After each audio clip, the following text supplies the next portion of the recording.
kesempatan memberikan pemaparan, saya akan sedikit mengenalkan lebih jauh tentang ISET, tapi untuk selanjutnya ini saya ingin sedikit mengajak kita semua untuk merenungkan lagi bahwa bagaimana pengembangan SDM ini merupakan suatu proses yang panjang, yang tidak mudah seperti kita membalik tangan, apalagi kalau kita menginginkan itu dilaksanakan secara sistematis dan berkelanjutan. Di sisi demand atau permintaan tenaga kerja tentunya. Assalamualaikum warahmatullahi wabarakatuh.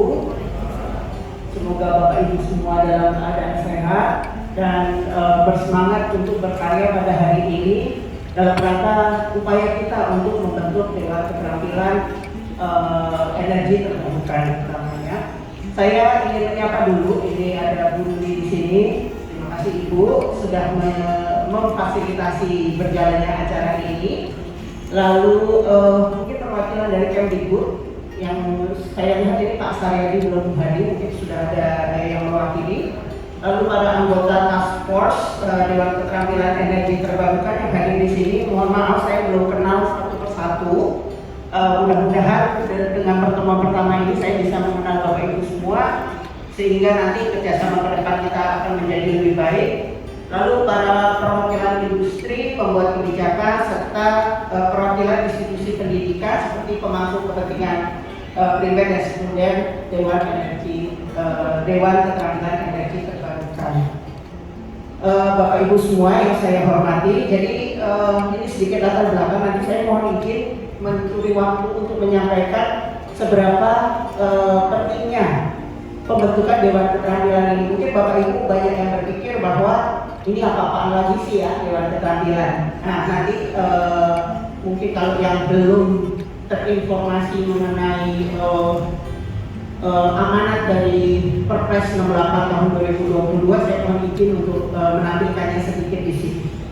Nah Bapak Ibu semua, bisa lihat ada Pak Mana di bagian sekarang. Jadi gini Bapak Ibu, jadi topik energi terbarukan Indonesia dalam beberapa tahun terakhir ini adalah topik yang sedang hangat dibicarakan, terutama dengan adanya target-target yang telah ditentukan oleh pemerintah terkait penggunaan energi bauran EBT pada 2025 yang sejatinya mencapai 23%. Nah, target ini tentunya mempunyai dampak ikutan yang harus diperhatikan, terutama dari sisi pengembangan SDM. Selama ini kita ketahui terkait green jobs itu kan baru pada tahap istilahnya jargon ya. Maksudnya ini menjadi istilah yang banyak kita dengar, tapi kita belum tahu isinya seperti apa. Nah, salah satu fungsi dari Dewan Keterampilan ini kami harapkan bisa menjawab pendetailan dari jargon tersebut. Green jobs kita itu mau gimana sih? Mau diapakan sih? Apa yang harus kita siapkan? Kalau ada yang harus kita siapkan, ayo kita mulai siapkan dari sekarang. Karena dari target-target terkait dengan green economy ini, kita melihatnya kan net zero emission itu tahun 2060 itu kita capai ya. Tapi kalau kita runut, ternyata 2060 itu udah tidak lama lagi gitu ya. Kita jangan berpikir oh nanti juga kita udah gak hidup lagi gitu.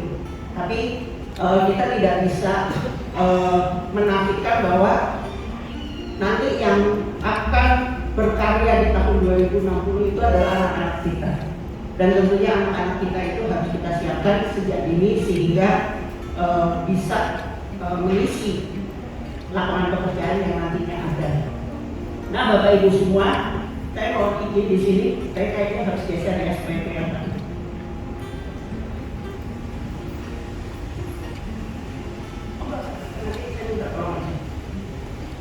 Nah ini di sini Dewan Keterampilan dalam amanat Perpres 68 tahun 2022 berikutnya. Nah ini saya mohon izin menyampaikan highlight peraturan Presiden nomor 68 tahun 2022 dan perpresnya itu tentang revitalisasi pendidikan vokasi dan pelatihan vokasi. Dan di dalam salah satu amanat dari Perpres tersebut adalah pembentukan yang namanya Tim Koordinasi Nasional Vokasi Dan yang satu lagi adalah pembuatan strategi nasional revitalisasi pendidikan vokasi dan pelatihan vokasi yang nanti pelaksanaannya akan dipantau, istilahnya ya dipantau dan dipastikan dapat dilaksanakan oleh yang namanya TKNP tersebut. Nah, Bapak Ibu semua, berikutnya. Ini highlightnya. Jadi pasal 3 itu disebutkan bahwa revitalisasi, saya sebutnya PPPP ya, mohon maaf buat orang Sunda, jadi namanya PPPP nanti ya. Nah ini kalau istilahnya PPPP dilakukan melalui upaya pembenahan PPPP secara menyeluruh, berkesinambungan, terintegrasi dan berkoordinasi. Mungkin kita sudah sadar semua selama ini vokasi sudah berjalan bertahun-tahun, namun pada kenyataannya kita masih lihat lulusan pendidikan vokasi itu banyak yang tidak mendapat pekerjaan, sehingga tingkat pengangguran terbuka untuk lulusan SMK terutama ini masih relatif tinggi dibandingkan dengan tingkat pengangguran terbuka secara umum. Jadi yang diinginkan dari Perpres 68 ini adalah bagaimana pelaksanaan dari perencanaan, penyelenggaraan maupun pemantauan dan evaluasinya itu diselenggarakan secara terintegrasi bersama-sama. Kemudian dilanjutkan dengan pasal 8. Jadi prinsip dasar penyelenggaraan PPPP itu yang kita kejar pertama adalah berorientasi pada kebutuhan studi, ya, pendidikan di sini dan kewirausahaan, lalu merupakan tanggung jawab bersama, ya, pemerintah pusat, pemerintah daerah, studi dan masyarakat. Lalu berbasis kompetensi, lalu pembelajaran sepanjang hayat dan diselenggarakan secara inklusif. Kemudian yang penting lagi di sini yang harus ditekankan adalah adanya sistem informasi pasar kerja untuk mengejar poin pertama, berorientasi pada kebutuhan. Tidak ada gunanya kalau kita ingin mengembangkan vokasi, tapi pada akhirnya kita tidak tahu kebutuhan di luar seperti apa. Ini yang terjadi selama ini, Bapak Ibu semua. Jadi kami mendorong kepada mitra kami, ya, Kementerian Ketenagakerjaan untuk mengembangkan yang apa yang namanya sistem informasi pasar kerja yang berisi struktur tenaga kerja, lalu karakteristiknya, persediaan atau supply, atau kadang saya sebut sebagai skill repository. Jadi jumlah tenaga kerja dengan skill masing-masing yang tersedia di Indonesia itu seperti apa gitu ya. Lalu kebutuhan tenaga kerja dalam dan luar negeri, lalu yang terakhir informasi mengenai kondisi antara. Jadi hambatan apa yang terjadi pada perpindahan tenaga kerja di dalam masa kerja itu sendiri. Berikutnya. Nah ini isinya, highlightnya strategi nasional vokasi pasar kerja. Nanti ini mengerucut pada peran dari Dewan Keterampilan itu sendiri. Lalu berikutnya. Nah ini urgensi pembentukan Dewan Keterampilan.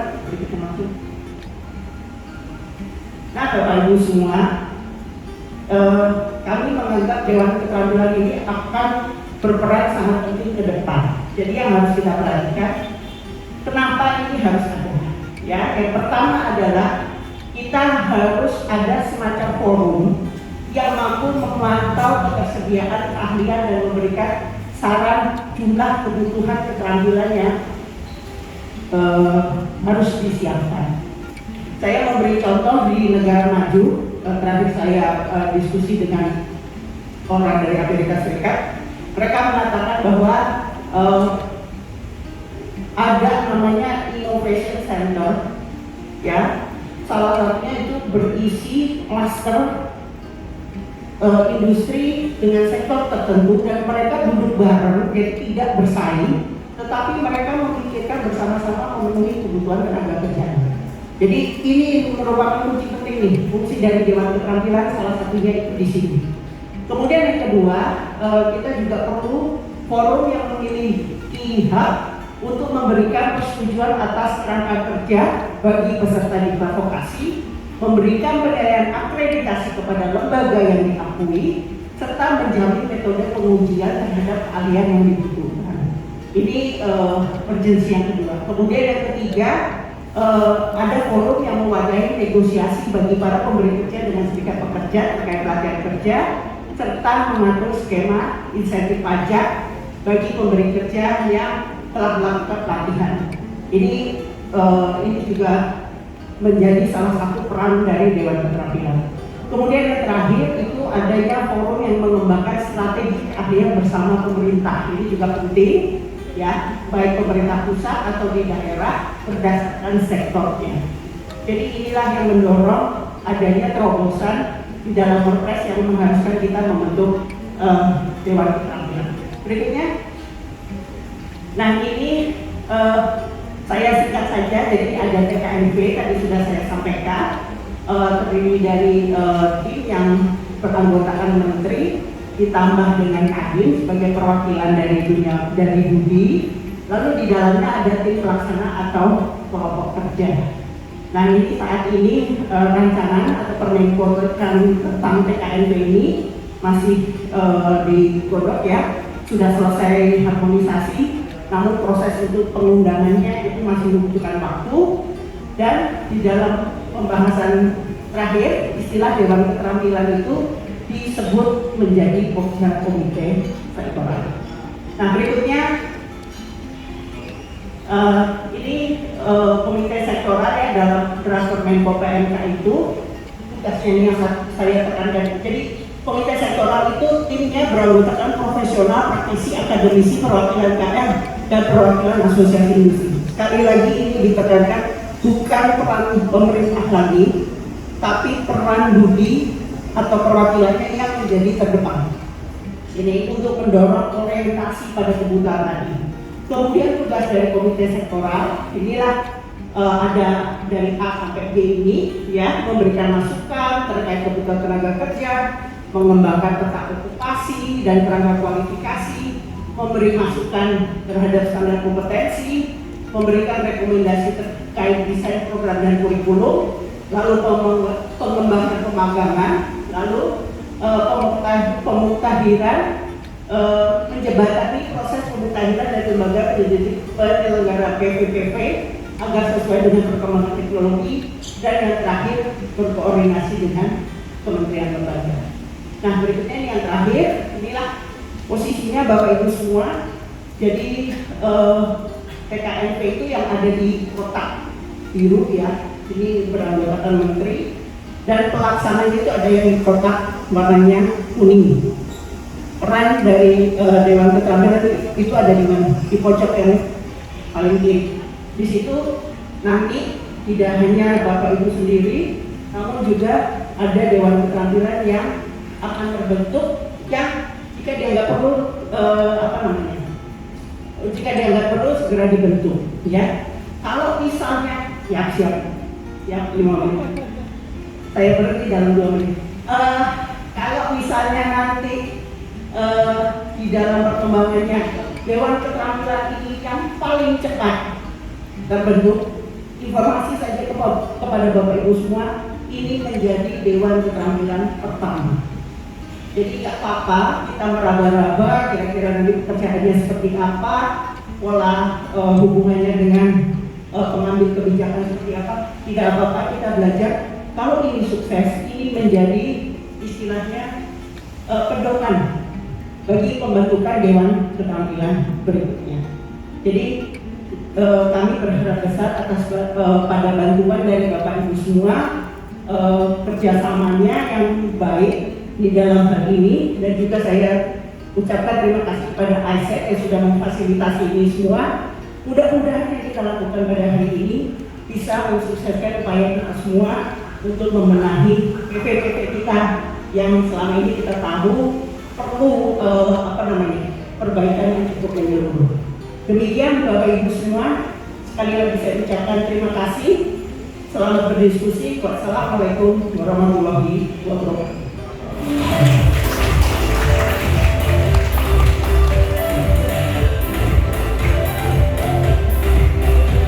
Yang nanti akan disebutkan juga sudah dijelaskan dengan sangat jelas oleh Bu Abi. Terima kasih karena apa yang telah dijelaskan oleh Bu Abi tadi sebetulnya menjadi dasar atau latar belakang dari apa yang akan saya paparkan sedikit kali ini. Coba.